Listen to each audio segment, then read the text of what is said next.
आलास का बेटा शाळेतून? आलो पप्पा. आणि असलं का तोंड केला झिजलेल्या चपलावानी? आई असलंच बोलता तुम्ही चपली आणि तोंडाच्या मन. आधीच तरी इथं पेपरात टेन्शन घेऊन घेऊन माझा मेंदू घोट्यात गेला आणि वरून चपल्या आणि तोंडाच्या मन. पेपराचं टेन्शन? पेपर लय जड जाईल ते का? आई जड पप्पा, मामुली जड नव. पेपर असा हातात आला का डोळ्यातले बुबळ गर गर गर फिराले तर आई लयच अवघड झालं. मग मास्तरला फोन लावून दे बरं मला. आई पप्पा तुम्ही का बोलणार आता सरला? थांबा लावून देतो.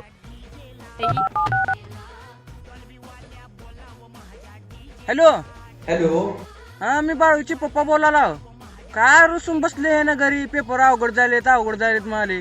काय चालना गेल का चिट्ट्या बिट्ट्या? चिट्टी. बाळूचे पप्पा एका हॉल मध्ये 4 कॅमेरे लावलेत आणि ते डायरेक्ट कलेक्टर ऑफिसला टीव्हीला दिसाले. आणि ती टीव्ही बघायला 4 माणसं रोजाने ठेवलेत. हा सर, एवढ्या सगळ्या गोष्टीवर मात्र मला एक गोष्ट कळाली बघा. आई काय कळालो? तुमच्या वेळेस जर एवढं स्ट्रिक्ट केलं असतं, इकडून कॅमेरा, तर तुम्हाला पण कुठतर बैलावर सालगडी राहावं लागलं असतं.